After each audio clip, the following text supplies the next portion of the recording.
بيسونا ولادة أملاخنا دينا نقدس دنجل مريم نحضر دقينا كلنا قدسان فوتوتي سلام أملاخ مسكولاتنا يهون كم زفلت نادينا نقدس دنجل مريم عمتاو كرو بعلات بهالو سنة عسران حدن إيو سلذي سنة عسرا نسأت بيتا سنة عسرا حدن ما قداس بيتا ناولنا النهورو ناي أرتروس توادو عبي بعليو سلذي بدنك أزخبر كوين قنا كل جزان على الأرثوذكس ذل على أستمرار الناتقام زنورو على ويوم كأصل يوم كوين جنانا أتم ملصقة ما بيتخسرنا دوي لا يتفلتن جند ما حدا كل جزاء تزنارت أنت سوق جزاء أستمرار يوم ماليسم بروتستانت هادسا زدق أجموجين نحدثتي ولدو من كحنا خون بذلنا تايلي صحيح الله حاونا بروتستانتيو حسب العالم هذا أرثوذكس مسيلي يقول لك ذا صحيح بروتستانتي يقولنا زي مهرة كما يتري ويل نيجي كما يتري ويل ذلا ناوزي خنوار الكلنا أبزيا ذاري جيتاچن إما بيتاچنن منبر راسو عنا كان يترس سرادائي كان استيفانوس سرائي دياقون أرجو بسوس دنجاي بتسرعشوا بيتكريستيان በአካል ተገኝቶ የቀደሰበት ቀን ነው እንኳን አደረሳችሁ ዝል ናይ ኦርቶዶክስ ተዋህዶ አስተምሮ ነዚ አዩ ሓሰበላ እዚ ምሮ ከመይትሪ ወይ ዘሎ ቀጢል ነንወሞ ነው ድማ ኦርቶዶክሳዊ ዝኾነ መልሲ ክንወይና ማለት እዩ ወይታ ህንጻ ቤተክርስቲያን ክሰርሕ ናዚ ዓለም ተመሊሱ መጽ ነይሩ ኢልኩም ተሓስዶ ኣብ ቅዱስ ወንጌል ጎይታና ኢየሱስ ክርስቶስ ቅዱሳን ሐዋርያትን ንህንጻ ቤተክርስቲያን ቦታ ሂቦም ተዛሪቦም ይፈልጡ ዶ ብዛዓዚ ጽዋ ዓለም ለኻ ቦታት ቤተክርስቲያን ዝወልዎ ነገር ኣሎ ዶ ማርያም መንበር ኮይና ማለት ታይ ማለት እዩ ጎይታ ህንጻ ክሰርሕ ካብ ሰማያት ወሪዱ ምባል ቀልዶ ሓቂ ኮይኑ ይስምዐኩም እዚ ነገር በስም ህንጻት ቤተክርስቲያን መጠን ዘይውል ገንዘብ መብላዕ ዝለመዱ ህንጻ አሰሪ ኮሚቴ ዝደረስዎ ጽዋ ኮይኑ አይስምዐኩምን ኣብ ግዜ ቅዳሴ ስራዕኻን ንፍቅኻን ስራኢ ዲያቆን نفكان سرائي نف دياقون ردء وذاته كوين كام مقدس أكلن على تخرسيان عالم يفلت له ويتنا يسكسس مشات حاموس سجاو دمو كسرع خلوا بين قديس ديو هيبويس بعلو سرع كان قداسي بيتروس ردء غيرو كذا عين تكرر أبي تخرسيان حواراتك نيرو دو إن ولا حتى أقريبو علو سلازي تحتي لدما كم تنبي سماي ذفان أيو مدري كعمر قد أقرأيا كم ذولا بيت دما إيهم اتهام صلي يبلغ دياهر كما ذولا تفراخ أيو اتي أنا دعرف له ندخل نقراس إيدا يكون زبورو اتلو لك دياهر بيدسا أستاند بيترسا أين برني قرارات من عراشو عتا 40 شمنتا سكا حمتا تتقيم الله انتو آمو نسو يتعلمن مدرن أعز الله فترة عمله ويتا سماي مدرن إيو بيدسا أو سانت أميردس أين برنيلو إيو قرارات نمواليو قرارات عتشو عتي سارعته ذوخان سبنا تنايك دياهر بيتا مقدس نتفرسان ودماء دياهر كفرصوي بيتا مقدس دياهر قدسي إذي بيتا مقدس ديوون نسخاتكم يهون قدما يقولون تمعراف 13 شوعته اتهنت أم بملوز تقدس بيتا مقدس من تقوون بقويتا ناتقد أتما يعبي نسخاتمون بمفت قدس محدر دياهر كتخونو حبيركم بقو تهنت سيئكم إفصل معرف كتقع 11 سكع 20 كتندول له نتقاوم من تابيت خرسيان جيروز وصرجين كالي ترجم زلوا أيو زيادة ما مرسي نقصل بمسارة اتزرعنا أيو زتحاتة حتى بحاونا حسب الله هذيك أتنا أرثوذكس ومرسوناتنا سلذي زم قريبا مزلوا حتتاتن حسواتن قصاتن أفتي صحيفو ذلو مالتي وبزحت يوم كام ناي بروتستانت الرأيان ناي أرثوذكس هذا سرعتن تمرتن مقلال ذقربو لمودات حتوتات يوم أرثوذكس هذا بيتكريستيان نظام حتوتات يوم بمسارة قدسات متحفتن توفيت أبوتاتن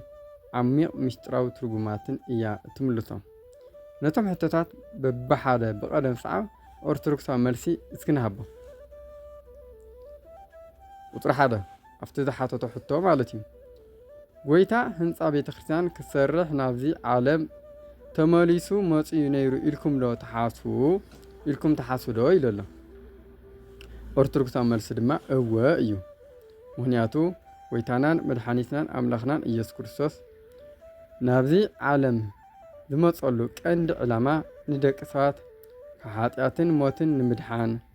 ስጉእን ደሙን ሂቡ ምስ ኣቦኡ ንምትዕራቕ እዩ። እንተኾነ ግን ህንፃ ቤተ ክርስቲያን ካብዚ ዕላማ እዚ ዝተፈለየ ኣይኮነን። ጎይታና ኣምላኽና ኢየሱስ ክርስቶስ ንስጋዊ ህንፃ ጥራሕ ዘይኮነስ ነቲ ብደሙ ዝዓደጋ ቅድስት ቤተ ክርስቲያን እውን እዩ መስሪቱ። እቲ ዝህሰስን ዝረአን ህንፃ ቤተ ክርስቲያን ድማ ናይቲ ሰማያዊ መንፈሳዊ ሓቂ መግለፂ እዩ። ጎይታ ናብዚ ዓለም መፂኡ ኣብ ዝተፈላለዩ ቦታታት ኣብ ቤተ መቅደስ ኢየሩሳሌም ኣብ ምኩራባት ይምህር ነይሩ እዩ። ስለዚ ጎይታ ህንፃ ክሰርሕ ጥራይ ኣይኮነን መፂኡ፣ ግን ከዓ ህንፃ ቤተ ክርስቲያን ናይቲ ንሱ ዝመስረቶ ምስጢራትን ጸጋን መፈጸሚ ቦታ ክኸውን ባሪኽዎ እዩ። ካልኣይ ሕቶ ዝሓተቶ ሓሰበላ ኣብ ቅዱስ ወንጌል ጎይታናን ቅዱሳን ሐዋርያትን ንህንፃ ቤተ ክርስቲያን ቦታ ሂቦም ተዛሪቦም ይፈልጡ ዶ? ኦርቶዶክሳዊ መልሲ እወ እዩ። ቦታ ሂቦም ተዛሪቦም እዮም።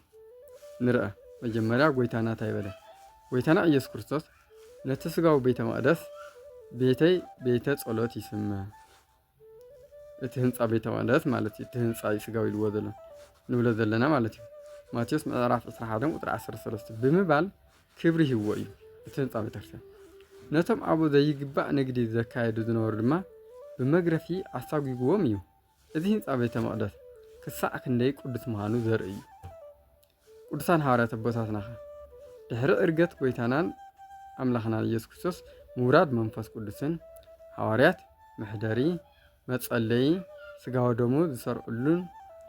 ፍሉይ ቦታታት ነይርዎም እዩ። ግብረ ሐዋርያት ምዕራፍ 2 ቁፅሪ 46 ግብረ ሐዋርያት ምዕራፍ 20 ቁፅሪ 7 እሱ ድማ ታይን ኣብ ቤትኩም ዘላ ቤተ ክርስቲያን ይብላ። ሮሜ ምዕራፍ 16 ቁፅሪ 5 ቆላሲስ ምዕራፍ 4 ቁፅሪ 15 እናበሉ ዝጽሕፍዎ ዝነበሩ ንመንፈሳዊት ማሕበር ጥራይ ዘይኮነስ ነቲ ንኣምልኾ ዝእከብሉ ዝነበሩ ፍሉይ ስፍራ ወይ ድማ ህንፃ ቤት እውን እዩ ዘጠቓልሉ ዘሎ። ንቐፅል ቁፅሪ 3 ታይላ ሓሰበላ ብዛዕባ ዝፅዋ ዓለም ለኻዊ ቦታት ቤተ ክርስቲያን ዝበልዎ ነገር ኣሎ ዶ ኢሉ ኣሎ። ኦርቶዶክሳዊ መልሲ ድማ እወ ዓለም ለኻውያን ኣቦታት ሊቃውንት ማለት እዩ። ቤተ ክርስቲያን ከምኒ ቅዱስ ዮሐንስ አፈወርቅ፣ ቅዱስ አትናቴዎስ፣ ቅዱስ ቄርሎስ ወዘተ ብዛዕባ ክብሪ ህንፃ ቤተ ክርስቲያን ጽዋዕን ብዙሕ ጽሒፎም እዮም። ቅዱስ ዮሐንስ አፈወርቅ ቤተ ክርስቲያን ናይ መላእኽቲ ስፍራ፣ ናይ ሰማይ ደገ፣ ናይ ኣምላኽ ቤት እያ ይብል። እቲ ጽዋዕ ቁርባን ማለት ድማ ተራ ንዋይ ከይኮነስ እቲ ጎይታና ኣብ ምሸት ሐሙስ ብመስረቶ ጽዋዕ ኣማናዊ ቅዱስን ክቡር ደሙን ድሕነት ምዃኑ ንዘለዓለም ኣብ ቤተ መቅደስ እናተፈተተ ዝነብር ዘለዓለማዊ ህይወት ምዃኑ ኣቦታት ኣስፊሖም ኣምሂሮም እዮም። ራእይ ሕቶ ሓሰበላ ዘለዓለም ማለት እዩ። ማርያም መንበር ኮይና ማለት እንታይ ማለት እዩ ኢሉ ኦርቶዶክሳዊ መልሲ እዚ ምስጢራዊን ቅንያውን ትምህርቲ እዩ። ዝሓተቶ ብኦርቶዶክስ ተዋህዶ መልሲ ማለት እዩ። መንበር ማለት ጎይታ ዝቕመጠሉ ዙፋን ማለት እዩ። ቅድስት ድንግል ማርያም ንኣምላኽ ቃል ሰብ ኮይኑ ማለት ዝኾነሉ ኣብ ማሓፀና ስለ ዝፀረቶ ኣሕቑፋ ስለ ዝዕብየቶን መንበር ትበሃል። ኣማናዊት መንበር ናይ እግዚኣብሔር ዙፋን ትበሃል። እቲ ሰማይ ምድርን ዘይሕዝዎ ኣምላኽ ኣብ ማሓፀና ስለ ዝሓደረ ንሳ ካብቲ ሰማያዊ ዙፋን ንላዕሊ ዙፋኑ መንበሩ ኮይና እያ። እዚ ንኣምላኽነቱ ኣጉልሂቡ ንዓ ድማ ክብሪ ዝህብ ምስጢረ ስጋዊ ዝተገለጸሉ እዩ እምበር ስጋዊ ወንበር ማለት ኣይኮነን። ኣብዚ ምድር ዘሎ ናይ ነገስታት ማለት ከምኡ ኣይኮነን ማለት እዩ። ሓምሻይ ጎይታና ህንፃ ክሰርሕ ካብ ሰማያት ወሪዱ ምባል ቀሊዶ ሓቂ ኮይኑ ይስምዓኩም ይብል ኣሎ። እቶም ተዓዘብቲ ተኸተልቲ ኢኹም ኢልዎ ኣሎ ኦርቶዶክሳዊ መልሲ። እዚ ሕቶ ብምጽልላም ዝቐረበ እዩ። ኦርቶዶክስ ተዋህዶ ጎይታና ካብ ሰማይ ዝወረደ ህንፃ ክሰርሕ ጥራሕ እዩ ኣይትብልን ጎይታ ዝወረደ ንሰብ ከድሕን እውን እዩ እንተኾነ ግና ቤተ ክርስቲያን እቲ መንፈሳዊ ህንፃን እቲ ስጋዊ ወይ ድማ ህንፃ መግለፂውን ብመንፈሳዊ መንገዲ ብጎይታና ኣምላኽና ዝተመስረተ እዩ ንሱ እቲ ርእሰ ኩርናዕ ዘኮርነ ርስቶን እዩ ስለዚ ጎይታና ባዕሉ ነቲ ምስጢራዊ ህንፃ ስለ ዝሰረቶ ህንፃ ክሰርሕ መፀ ዝብል ኣባህላ ብመንፈሳዊ ምስጢሩ ሓቂ እዩ እምበር ቀልዲ ኣይኮነን ሻርሻይ ሕቶ እዚ ነገር ብስም ህንፀት ቤተ ክርስቲያን መጠን ዘይብሉ ገንዘብ ምብላዕ ዝለመዱ ህንፃ ኣሰርቲ ኮሚቴ ዝደረስዎ ፅውፅዋይ ኮይኑ ኣይስምዐኩም እንደይልዎም ከዓ ዝገርም ኮይኑ ኦርቶዶክሳዊ መልሲ ድማ እዚ ሕቶ እዚ ንትምህርተ መለኮትን ንሰብኣዊ ድኽመትን ዝደባለቐ እዩ እቲ ትምህርቲ እንታይ ይብል ክብሪ ቤተ ክርስቲያንን ህንፃን ቅዱስ መፅሓፋዊ መሰረት ዘለዎ ሓቂ እዩ እምበር ብኮሚቴ ዝተደረሰ ፅውፅዋይ ኣይኮነን ሰሎሞን ቤተ መቅደስ ክሃንፅ ከለዎ እግዚኣብሔር ባሪኽዎ እዩ እቲ ተግባር ድማ ኣብ ውሽጢ ኮሚቴታት ስሱዓትን ሓጢአተኛታትን ሰባት እንተሃልዮም እዚ ናይቶም ውልቀ ሰባት ሓጢአት እዩ እምበር ናይቲ ቅዱስ ትምህርቲ በደል ኣይኮነን ይሁዳ ብስም ንድኻታት ምሕላይ ገንዘብ ይሰርቕ ነይሩ እዩ ዮሃንስ ወንጌል ምዕራፍ 12:6 እዚ ግን ንትምህርቲ ኣምላኽና ጎይታና ኢየሱስ ክርስቶስ ሓሶት ኣየብሎን ስለዚ ሰብኣዊ ድኽመት ንመለኮታዊ ሓቂ ኣየፍርሶን እዩ ሸውዓይ ሕቶ ኣብ ግዜ ቅዳሴ ሰራዒ ካህን ንፍቂ ካህን ሰራዓን ንፍቅን ዲያቆን ረድእ ወዘተ ኮይንካ ምቅዳስ ኣብ ኩለን ኣብያተ ክርስቲያናት ዓለም ይፍለጥ ዶ ኢሉ ከዓ ኦርቶዶክሳዊ መልሲ እዩ እወ ኣብ ኩለን ናይ ጥንቲ ኦርቶዶክስ ኣብያተ ክርስቲያናት ዓለም ዝፍለጥ ዘሎን እዩ እዚ ስርዓተ ቅዳሴ እዚ ሊጡርጊያ ብፍላይ ኣብ ምብራቃውያን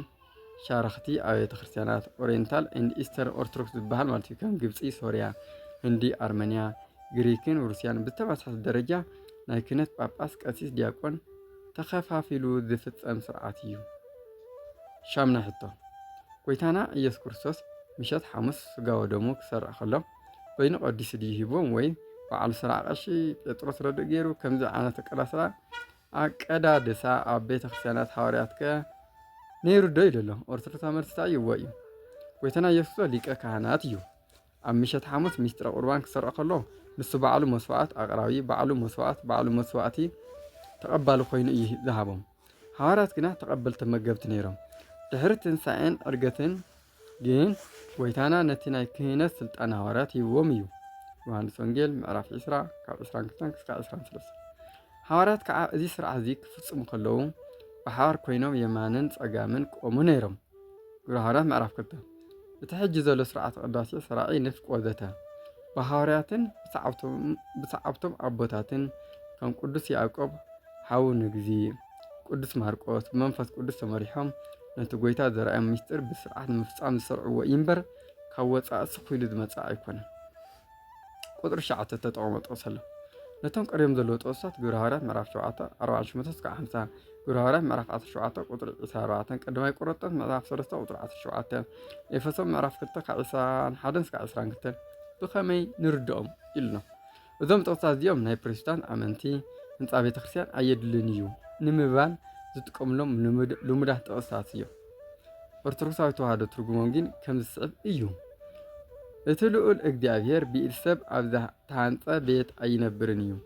ግብረ ሃዋርያት ምዕራፍ 7 ቁጥሪ 48-17 ቁጥሪ 24 ነዚ ቃል እዚ ኦርቶዶክሳዊ መልሲ ክንቦ ከለና ድማ እዚ ቃል እዚ እግዚኣብሔር ብወሰን ወይ ድማ ሊሚቴሽን ኣብ ውሽጢ 4 መንደቕ ተዓፅዩ ከም ማእሰርቲ ዝነብር ኣምላኽ ኣይኮነን ንምባል እዩ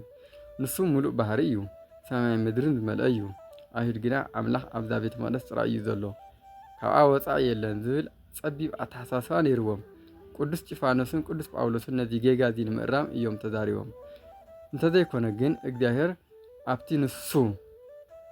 ዝሓረ ቅዱስ ቦታ ፀጉኡን ክብርን ከም ዝገልጽ መጽሓፍ ቅዱስ ባዕሉ ይምህር እዩ ካልኣይ ዜና ምዕራፍ 7 ቁጥሪ 16 10 ተጠቐመጦሲ ቤተ መቅደስ እግዚአብሔር ቅዱስ እዩ እዚ ቤተ መቅደስ እዚ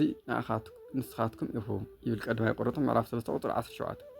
እዚ ቃል እዚ ሰብ ብመንፈስ ቅዱስ ተቀደሰ ማሕደር ኣምላኽ ምዃኑ ይገልጽ ሰብ ማሕበር ኣምላኽ ምዃኑ ግን ግዙፍ ህንፃ ቤተ ክርስቲያን ኣየድሊ ማለት ኣይኮነን። እቲ ማሕደር ኣምላኽ ዝኾነ ሰብ ተኣኪቡ ስጋው ደሙ ዝቕበለሉ ዝጽልየሉ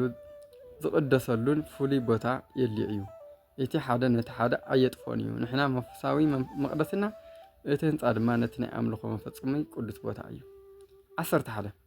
እቲ ህንፃ ብምሉኡ ዝተቐደሰ ቤተ መቅደስ ምእንቲ ኸውን ብጎይታ እናተገጣጠመ ይዓቢ። ኤፌሶን ምዕራፍ 2:21-22 እዚ ጥቕስ እዚ ብንጹር ብዛዕባ ምስጢራዊ ኣካል ክርስቶስ ማሕበር ምእመናን እዩ ዝዛረብ። ክርስቲያናት ከም ህያው ኣእማን ሊቪንግስቶን ኮይኖም ብእምነት ይሃንጹ። እዚ መንፈሳዊ ሓቂ እዚ ከዓ ነቲ ስጋዊ ወይ ድማ ህንፃ ቤተ ክርስቲያን ኣምልኾ ንዕኡ ዝኸውን ህንፃ መመላእታ እዩ እምበር መተካእታ ኣይኮነን። ክነጠቓሎ ከለና ኦርቶዶክስ ተዋህዶ ቤተ ክርስቲያን ኣብ መንጎ መንፈሳዊ ህንፃ ሰብ ማለት እዩ ስጋዊ ህንፃ ወይ ከዓ ህንፃ ቤተ ክርስቲያን ዘሎ ሚዛን ሓልያ እያ እተምህር። ክልቲኦም ንኽብሪ ኣምላኽ ንድሕነት ሰብን ኣገደስቲ እዮም። ስለዚ ናብ ኩሉ ኣባፅሑለይ እዚ ኦርቶዶክሳዊ መልሲ እዚ